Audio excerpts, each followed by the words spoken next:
기독교 여름 시인인 김소엽 씨는 봄의 생명력에 대해서 이렇게 노래했습니다. 눈 속에서도 봄의 씨앗은 움트고 땅 속에서도 맑은 물을 흐르나니 메마른 나무 껍질 속에서도 수액은 흐르고 하나님의 역사는 죽음 속에서도 생명을 건져 올리나니 시린 겨울밤에도 사랑의 운동은 계속되거늘 인생은 겨울을 참아내어 봄 강물에 다시 배를 띄우나니 갈 길은 멀고 해는 서산마루에 걸려서도 겨울이 지나면 봄은 오게 되어 있나니 봄은 겨울을 참아낸 자의 것이거늘. 그렇습니다. 입춘도 지나고 우수도 지나고 내일 모레면 이제 경칩, 겨울이도 깊은 잠에서 깨고 일어나는 경칩의 계절이 다가왔습니다. 이 봄은 춘분을 지나 사지까지 또 달력으로는 3, 4월, 5월이 봄의 달인데요. 긴 겨울, 아직까지는 날이 차고 또 춥지만은 그러나 이미 봄 기운이 대지를 감싸고 있는데 지난 겨울의 여러 가지 아픔과 어려움들 다 떨쳐버리고 새로운 희망과 사랑을 가지고 달려가는 아름다운 계절이 될 수 있기를 주님의 이름으로 축복합니다. 우리가 성경 가운데에 성경 66권 가운데에 하나님의 이름은 한마디 그 고유명사도 나오지 않고 그런 가운데 정경에 포함된 두 권의 책이 있습니다. 에스더서와 이 아가서입니다. 근데 아가서는 특별히 하나님의 이름도 나오지 않고 또 하나님에 대한 이런 신앙 고백도 나오지 않습니다. 그래서 아가서를 정경으로 받아들이는 게 맞는가 하는 그런 논란이 있었는데 남녀 간의 사랑 이야기를 다룬 이 성경이 이 책이 과연 성경인가? 어떤 경우에는 너무 외설스럽다라는 그런 표현까지 합니다. 그런데 유대 랍비들 세계에서도 그런 논란이 있는 가운데에 주후 90년경에 이 랍비들이 대표로 모인 그 모임에서 얌니아 회의에서 정경으로 인정해서 지금까지 이어지고 성경으로 이어지고 있습니다. 이 아가서는 히브리어로 스위르 하스림, 그러니까 이 노래들 중에 노래라는 그런 뜻인데 우리 이 성경을 번역할 때 아담할 아자에 노래의 가짜에서 아름다운 노래다. 그래서 가장 아름다운 노래, 표준 세 번역에서는 그렇게 번역했는데 아름다운 노래죠. 남녀간의 사랑 이야기니까 참 아름다운 노래입니다. 다윗의 아들이자 지혜의 왕인 솔로몬이 이 술람미 여인을 만나서 사랑을 주고받고 하는 그런 노래입니다. 술람미라는 것은 수넴이란 지역으로 그렇게 볼 수가 있고 지금도 그 이름은 술람입니다. 고온 지대이기도 하고 넓은 평원인 이곳에는 옛날부터 가수원이 있어서 가수원이 많은 곳에는 그 동네는 미인이 많은 법인지 술람미에도 미인들이 많았다고 합니다. 그래서 술람미, 수넴으로 알려진 이곳에 엘리사가 이렇게 방문할 때에 후대하였던 이 경건한 부부가 엘리사를 위해서 방을 짓고 또 필요한 것을 제공한 그런 이야기가 나온 것이 이 수넴 또 술람미로 볼 수 있습니다. 그런데 이곳에는 왕실 전용의 포도원이 있었고 이 술람미 여인이라는 이 여인도 오빠와 함께 이 포도원에 가서 이 가수원에 가서 일을 하고 있는 가운데 언젠가 솔로몬 왕이 이곳에 방문을 하게 되었고 그녀를 보자마자 눈에 사랑의 이 콩깍지가 씌어서 완전 사랑을 노래하는, 그래서 수많은 그런 이 왕빈들, 비인들도 있고 후궁도 있지만은 참 포도원에서 일하는 이슬람미 여인의 그 겉모습이 얼굴이 검게 걸려 있는 가운데서도 왕의 다른 여인들과 비교해 봤을 때 오히려 더욱 신선하고 건강하게 보여서 그랬는지 솔로몬이 사랑으로 이렇게 고백하는 그런 내용이 나갔습니다. 오늘 읽은 이 본문 말씀에서도 보면 이 신부를 향하여서 겨울도 지나고 또 비도 그치고 꽃이 피는 봄이 오고 열매가 맺어졌으니 나의 사랑 나의 어여쁜 자야 일어나서 함께 가자 하면서 사랑을 이렇게 노래합니다. 근데 왜 여호와 하나님은 이 솔로몬의 그 사랑 이야기, 술람미 여인과의 이 사랑 이야기를 성경에 포함시켰을까요? 또한 많은 이 왕비나 또 후궁들보다도 시골 여자인 술람미 여인, 어떻게 보면 이 왕족과 평민 사이에 이러한 사랑 이야기인데 과연 이러한 사랑이 맞는 것인가 하는 의문점을 가질 수도 있고, 왜 하나님은 이 남녀간의 사랑 이야기를 담은 이 아가서를 성경으로 우리에게 주셨을까요? 그것은 여호와 하나님께서 이 솔로몬이 술람미 여인을 향해서 사랑의 노래를 짓게 하신 것은 구원은 겨울이 지나고 봄이 오듯 얼어붙은 관계가 깨어지고 회복되는 것이라는 것을 알게 하기 위함인 것입니다. 즉 구원은 이 얼어붙은 그런 꽁꽁 얼어붙은 그런 관계가 봄날이 되면 이 참 눈 녹듯이 다 녹아버리는 것처럼 하나님과의 이런 관계가 깨어지게 되고, 하나님과의 관계뿐만 아니라 사랑과의 이 관계도 회복이 되는 그러한 것이 구원이라는 것을 알게 하기 위함인 것이죠. 그래서 솔로몬은 술람미 여인을 부를 때에 어떻게 보면 술람미 여인 편에서는 사랑받을 그런 자격도 없고 그런 신분도 되지 않지만은 이 솔로몬이 변함없이 끊임없이 사랑을 고백을 합니다. 사랑하는 것을 이야기하죠. 그러면서 표현하기를 부를 때 뭐라고 부릅니까?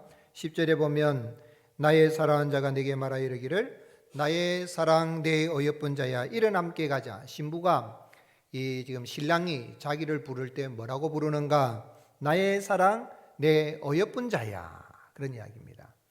남자 눈에는 여자가 이쁘면 최고다는 이야기죠. 그런데 그렇게 고백을 한다는 이야기입니다. 그걸 반복적으로 13절에서도 나의 사랑 나의 어여쁜 자야 나에게 일어나 함께 가자 이렇게 말합니다. 여러분, 남녀간에 또는 부부간에 이렇게 서로 부를 때 뭐라고 부릅니까? 젊은 사람들은 부를 때에 자기 하다가 좀 지나면 여보 하다가 당신 하다가 나이 드시면은 영감, 임자 하다가 또 더 들면은 자꾸 영감이 괴롭히면 왼수라고도 부르는데, 오늘 이 솔로몬은 이 신부를 향하여서 나의 사랑 나의 어여쁜 자야 라고 이렇게 불렀는데, 이것은 하나님께서 이스라엘 백성들을 향한 사랑의 표현으로 볼 수가 있는 것입니다. 여러분, 사랑에는 이 눈에 콩깍지가 씌면 보이는 게 없습니다. 다 예쁘고 다 좋아 보이는 것입니다. 중국 제나라 때에 무혐현이라는 곳의 이름이 종이춘이라는 여인이 살고 있었는데 아주 박색입니다. 너무 못생겼습니다. 얼마나 못생겼는가 하면 문눈에 보면 머리는 절구통처럼 생겼고 눈덩이는 심리나 들어가서 눈이 어디 숨어 있는지 잘 모르겠고, 코는 유별나게 붉어져 앞으로 툭 튀어나와 있고, 목은 너무 짧아서 눈사람처럼 머리가 몸통 위에 직접 얹힌 듯하고, 뼈대는 장정처럼 튼튼해서 여자다운 맛이라고는 찾아볼 수가 없는, 피부는 왜 그리 검은지 까마귀가 형님하고 부를 정도로 아주 이렇게 시커먼 그런 모습인데, 이 종이춘 이 여인을 본 사람은 충격에 넘어져 가지고 머리가 깨진 사람도 있다고 합니다. 이 여인이 지나가면 상점의 문도 닫아버리고 사람들도 안 보려고 숨어버렸다고 합니다. 그래서 결국은 너무 못생겨 가지고 많이 넘어도 결혼을 하지 못하고 중늙은이가 되어가고 있는데, 어느 날 그 마을에 제나라 왕이 찾아오게 되었습니다. 왕의 행렬을 구경하던 이 종이춘을 어찌됐든지 왕의 이 눈에 콩깍지가 씌었는지 세상에 저렇게 아름다운 여자가 있는가? 여봐라, 저 여자를 후궁으로 데려오너라. 그래 신하들이 기겁을 하고, 왕이시여 저 여자는 저렇게 못생겼는데 어떻게 후궁으로 합니까? 근데 얼마나 왕이 끔찍이도 사랑했는지 왕자도 낳고 공주도 낳고 줄줄이 낳아서 종이춘은 지아비 왕을 잘 섬김으로 왕궁이 편안해지게 되고, 태평성대를 맞이했다고 합니다.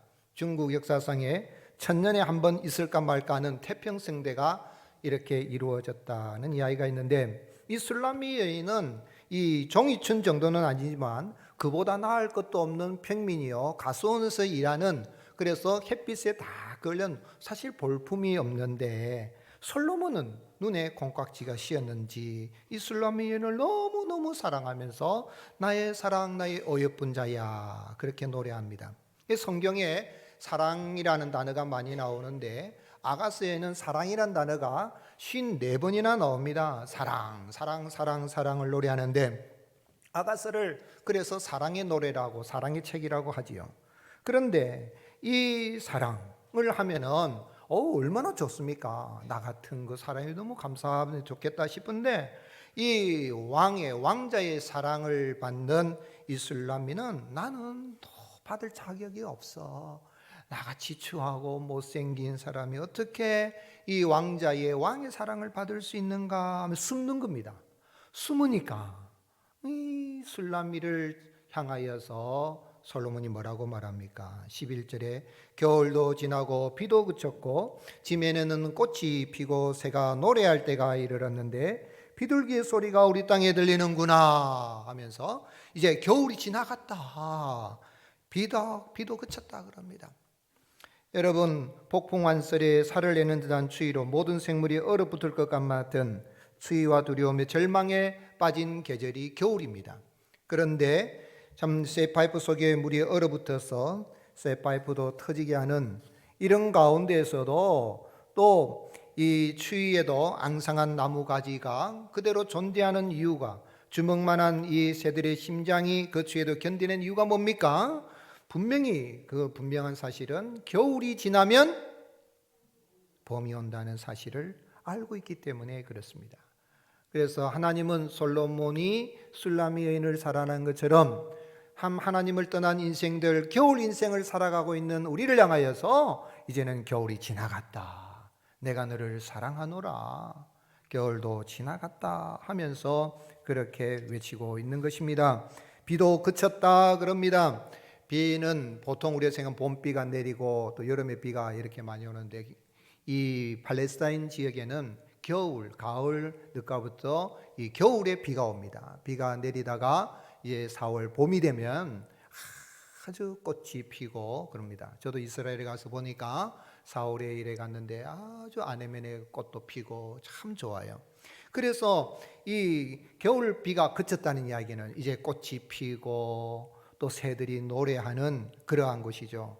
봄이 되어서 날씨가 청명하고 화창하는 가운데 아지랭이가 아랑아랑 피어나게 되고, 또 봄동산을 생각해 보면 산을에 들러가면은 개나리와 진달래가 피고 복사꽃 사굴꽃이 피는 이런 꽃동산으로 바뀌는 것처럼 하나님께서 우리를 사랑하여 주실 때는 참으로 겨울이 지나면 봄이 되면 모든 것이 다 녹아지고 푸르지는 것처럼 하나님과 우리와의 관계가 깨어진 정도가 아니라 하나님이 우리를 대할 때 택한 백성들을 나의 사랑 나의 어여쁜 자야, 사랑받을 자격도 없고 참 반응할 수도 없는 연약한 부끄러운 모습이지만은 참 더럽고 추한 죄인이지만 우리 주님은 택한 백성들을 사랑해 주셔서 구원해 주시고 자녀 삼아 주신다는 이야기죠.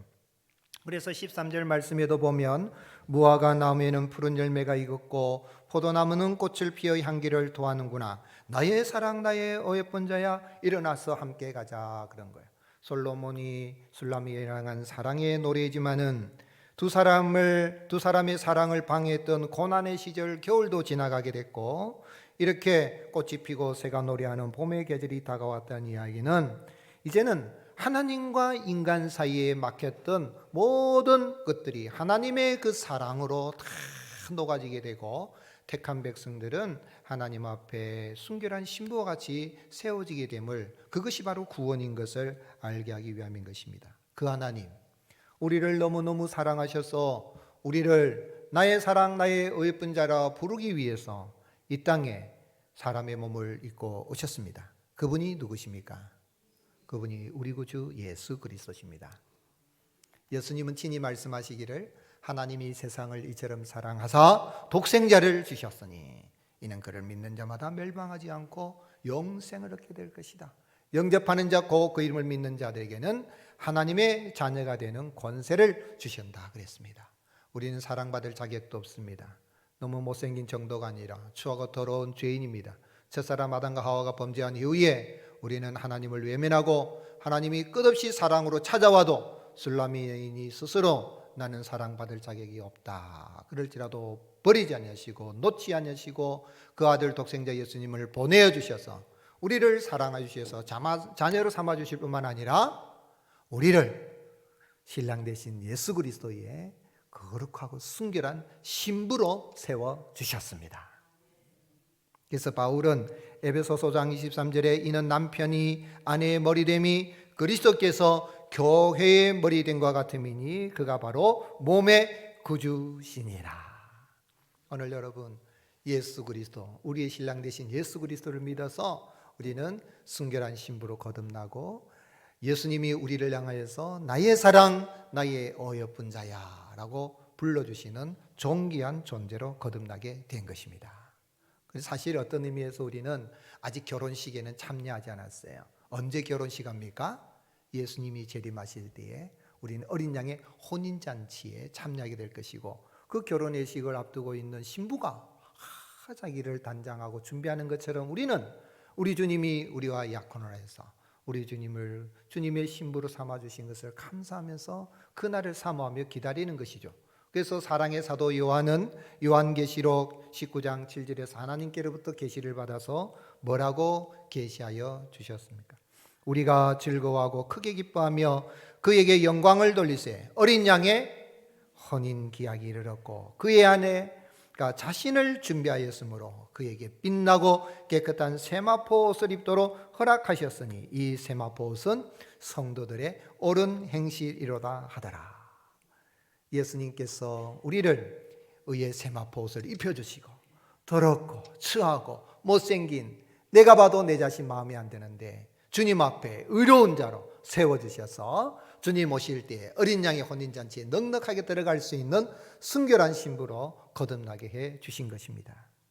계시록 19장 9절에도 천사가 내게 말하기를 기록하라 어린 양의 혼인잔치에 청함을 받은 자들은 복이 있도다 하고 또 내게 말하되 이것은 하나님의 참되신 말씀이라 하기로. 오늘 여러분 예수 그리스도를 믿어서 하나님의 자녀가 되고 주님이 우리를 향하여 나의 사랑 나의 어여쁜 자야 라고 불러주는 이 존귀한 자리에 우리를 세워주시다면 우리만큼 행복한 사람이 어디 있습니까? 이 아침에 아직까지도 예수 그리스도를 구주로 영접하지 않은 분이 있습니까? 예수님을 구주로 영접하여 주님의 사랑을 받고 참으로 인생의 겨울과 같은 그런 인생의 모든 고독하고 외롭고 힘든 그게 외로움에서 벗어나서 사랑의 꽃이 피는 아름다운 그런 행복한 삶을 살아가는 하나님의 자녀로 거룩한 순결한 신부로 살아가는 은혜가 있을 수 있기를 주님의 이름으로 축복합니다.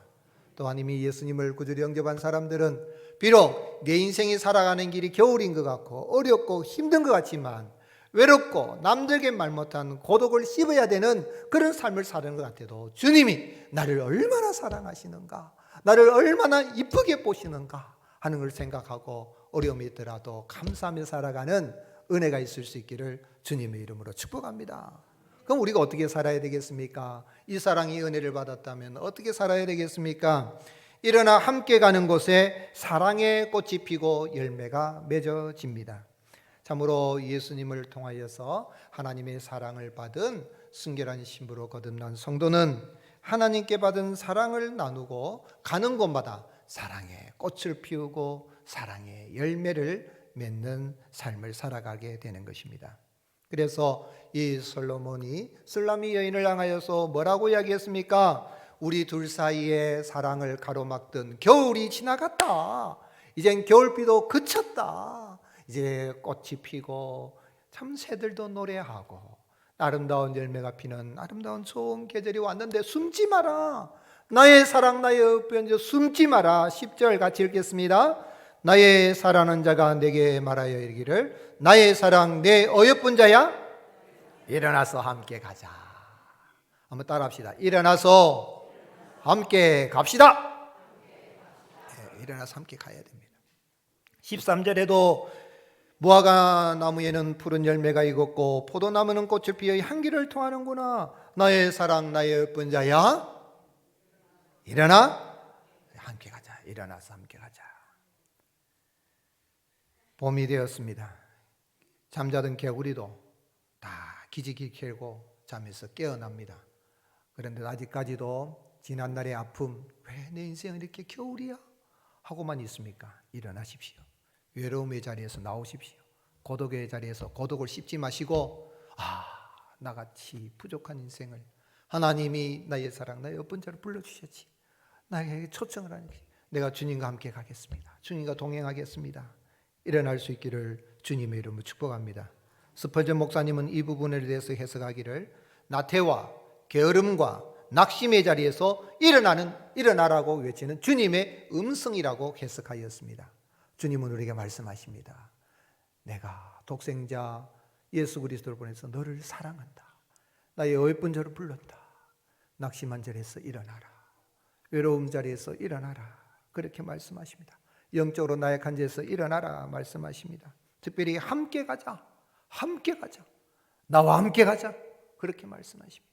오늘 여러분, 예수님께서 우리를 부르신 목적이 무엇입니까? 예수님께서 12제자들을 부르신 목적이 뭡니까? 가서 귀신도 쫓아내고 병든 자도 고치고 전도도 하지만은 더 중요한 것은 가장 먼저 부르신 목적이 있습니다. 그것은 함께 있게 하기 위해서입니다.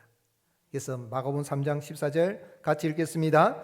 이에 12를 세우셨으니 이는 자기와 함께 있게 하시고 또 보내사 전도도 하며. 여러분, 결혼 왜 합니까? 함께 있으려고 하는 거예요. 밥하기 위해서 결혼한 거 아닙니다. 애 낳기 위해서 결혼하는 거 아닙니다. 함께 있기 위해서 너무너무 좋으니까. 그래서 잠잘 때도 같이 자고 밥 먹을 때도 같이 먹고 여행할 때도 같이 함께 있기 위해서 하는 거예요. 그런데 밥 해주고 빨래 해주고 그런데 함께 있기 싫으면은 그러면 부부가 아니지요. 오늘 여러분, 주님이 우리를 부르신 목적은 일하라고 봉사하라고 사역하라고 그거 해야 되지만 그거 하라고 부르기 전에 함께 있기 위해서 우리를 부르셨습니다. 예배 자리에, 기도의 자리에 주님과 함께 동행하는 삶 속에서 주님과 함께 동행하는 그런 목적으로 부르신 것입니다. 그런데 제자들은 그런 걸 잘 모르죠. 예수님이 잡히시던 전날 밤에 겟세마네 동산에 기도하실 때에 베드로, 야고보, 요한을 데리고 왔는데 베드로, 야고보, 요한은 깊은 잠에 빠졌을 때에 주님 찾아오셔서 뭐라고 말씀했습니까? 너희가 1시간도 나와 함께 깨어 있을 수 없더냐. 마음은 원이로되 육신이 약하도다. 시험에 들지 않도록 깨어 있으라. 책망은 하셨지만 예수님이 제자들은 버리지 않으셨습니다. 주님은 기도하신 후에 그 제자들, 졸고 있는 제자들을 향하여 뭐라고 말씀하셨습니까?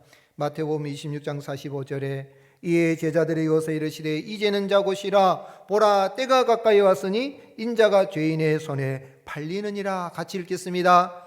일어나라, 함께 가자. 보라, 나를 파는 자가 가까이 왔느니라.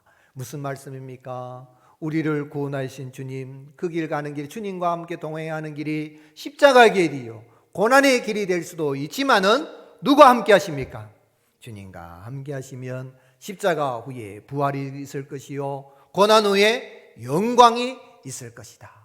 그러니 두려워하지 말고 일어나서 나와 함께 가자라고 주님 말씀하신 것입니다.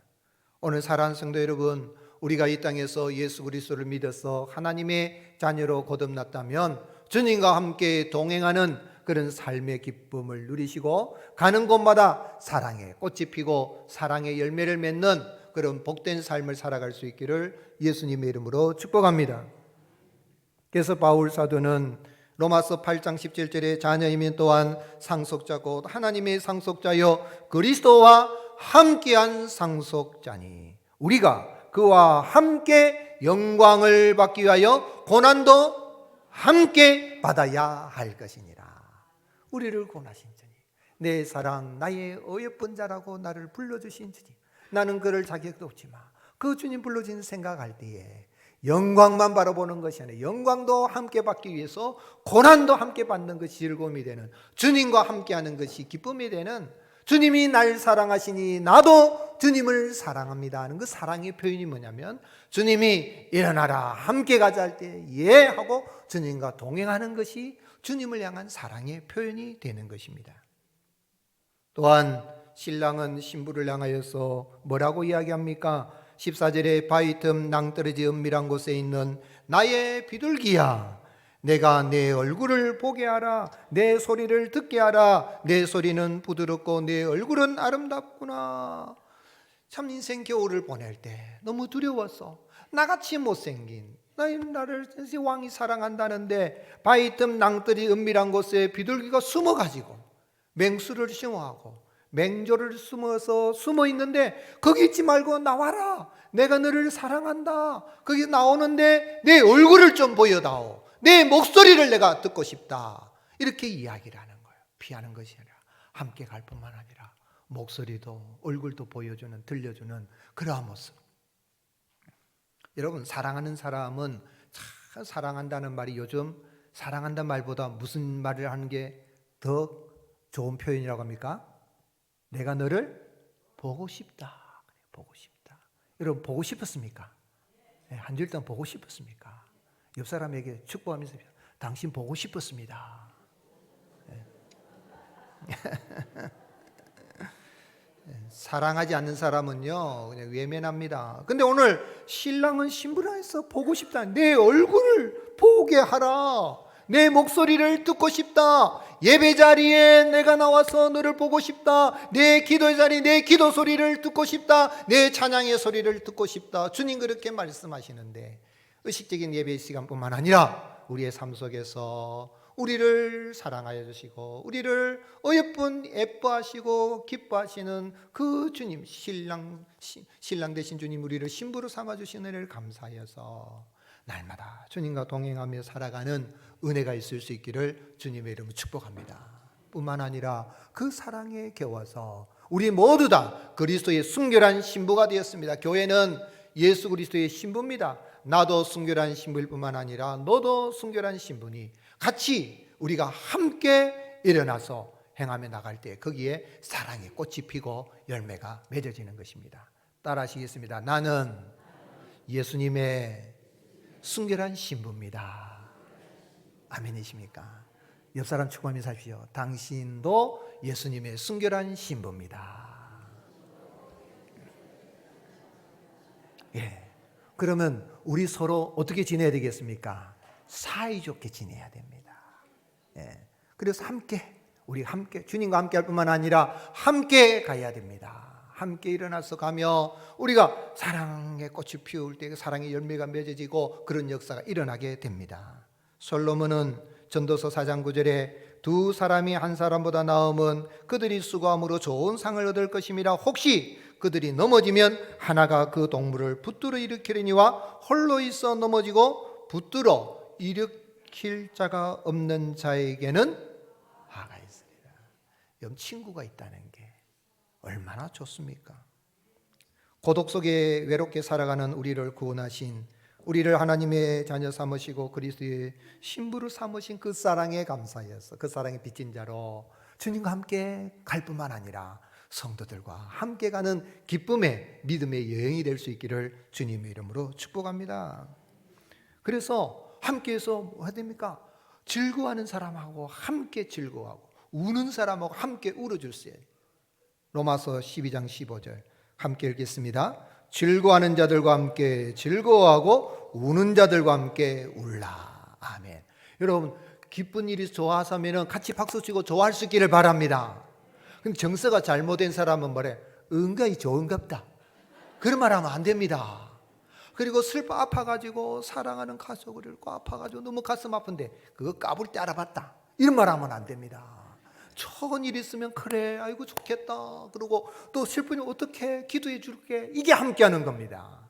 아멘이십니까? 왜요? 우리 주님이 내가 즐거워할 때 함께 즐거워하시고 내가 슬퍼할 때에 나를 위해서 중보하며 기도해 주시는 주님, 그 사랑을 변함없이 베풀기 때문에 그렇습니다. 그러므로 우리 성도들은 모여서 서로 즐거워하고 서로 눈물에 감동이 있고 같이 아파해주고 같이 기도해주는, 그러면은 함께 가는 그곳에 사랑의 꽃이 피고 사랑의 열매가 맺어지게 됩니다. 바울은 디모데에게, 에베소를 목회를 목회하는 디모데에게 편지하기를, 디모데후서 2장 22절에 또한 너는 청년의 정욕을 피하고 주를 깨끗한 마음으로 부르는 자들과 함께 의와 믿음과 사랑과 화평을 따르라. 아멘이십니까? 옛날 중국의 어느 황제가 신하들에게 인생이란 무엇인가 연구해서 보고해라 그랬더니 신하들이 막 연구해 12권의 책을 가지고 왔어요.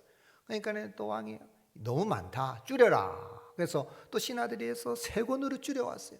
3권에 이것도 너무 많다. 결국 이제 1권으로 줄였어요. 근데 왕 그것도 많다. 그러니까 신하들이 안 되겠다, 한 단어로 줄이자. 그래가지고 한 글자로 줄였는데 인생은 괴로울 고다 이렇게. 인생은 고해와 같습니다. 어떻게 보면 내 인생은 겨울인 것 같습니다. 그러나 오늘 여러분 그 고해와 같은 인생이라 할지라도 누가 함께 하시면, 예수님이 함께 하시면 희락, 기쁨의 희락이 기쁠 희자로 바뀌는 역사가 일어나게 되는 것입니다. 도종환 시인은 이런 사람 하나 있었으면 라는 시를 지었는데, 마음이 울적할 때 저녁 강물 같은 벗 하나 있었으면, 날이 저무는데 마음 상그림배처럼 어두워져 올 때 내 그림자를 안고 조용히 흐르는 강물 같은 친구 하나 있었으면, 울리지 않는 악기처럼 마음이 비어 있을 때 낮은 소리로 내게 오는 벗 하나 있었으면, 그와 함께 노래가 되어 들에 가득 번지는 벗 하나 있었으면, 오늘도 어제처럼 고개를 다 못 넘고 지쳐 있는데 달빛으로 다가와 등을 쓰다듬어주는 벗 하나 있었으면, 그와 함께라면 칠흑 속에서도 다시 먼 길 갈 수 있는 벗 하나 있었으면. 여러분, 인생 살아갈 때에 내 마음을 다 이야기할 수 있는 친구 한 사람이 있으면 그 사람이 성공한다 그래요. 근데 우리는 영원한 친구가 계십니다. 누구시죠? 예수님이 계십니다. 그 친구이신 예수님 믿어서 그리스도의 순결한 신부가 되은 우리는 인생 살아갈 때 우리는 다 예수님 안에서 친구가 되고 벗이 된 줄로 믿습니다. 옆 사람 축복하십시오. 우리 벗으로 사이좋게 지냅시다. 아멘이십니까? 그렇습니다. 오늘 나를 순결한 신부로 세워주신 은혜 감사에 함께 일어나 걸어가는 그곳에 사랑의 꽃이 핍니다. 사랑의 열매가 맺어집니다. 마음으로 뜨겁게 사랑하는 그런 아름다운 계절이 될 수 있기를 주님의 이름으로 축복합니다. 겨울잠에서 나옵시다. 겨울의 고독과 외로움에서 나옵시다. 내 인생은 왜 이렇게 외롭고 고독하고 힘든가 하는 자리에 나오십시오. 누가? 우리 주님이 나를 향하여서 나의 사랑, 나의 어여쁜 자라고 이미 우리를 거룩한 순결한 신부로 세우셨습니다. 우리는 내 모습은 그렇지만 이런 사랑을 받은 자로서, 사랑에 빚진 자로서 주님과 함께 할 뿐만 아니라 서로 갈 때에, 베드로 사도가 베드로전서 1장 22절에 너희가 진리를 순종함으로 너희 영혼을 깨끗하게 하여 거짓이 없이 형제를 사랑에 이르렀으니 마음으로 뜨겁게 서로 사랑하라. 서로 사랑하는 곳에 사랑의 꽃이 피고 함께 가는 곳에 열매가, 사랑의 열매가 맺어질 줄로 믿습니다. 고기도 먹어본 사람이 잘 먹습니다. 사랑도 사랑받은 사람이 사랑 잘합니다. 우리 누구 사랑받았습니까? 예수님의 사랑 받았습니다. 그러니까 예수님 사랑으로 보답하시고, 혼자 가면 빨리 갈 수 있지만 함께 가면 멀리 갈 수 있습니다. 손에 손 잡고 이제 오늘부터 해서 구역 목장 모임도 하는데 그곳에서 함께 기도하고 함께 즐거워하고 아파하면 같이 울어주고 그런 감동 있는 그런 구역 목장 모임도 되고, 우리 모일 때마다 함께 가는 곳에 사랑의 꽃이 피고 사랑의 열매가 맺어지는 복된 계절이 되시기를 예수님의 이름으로 축복합니다.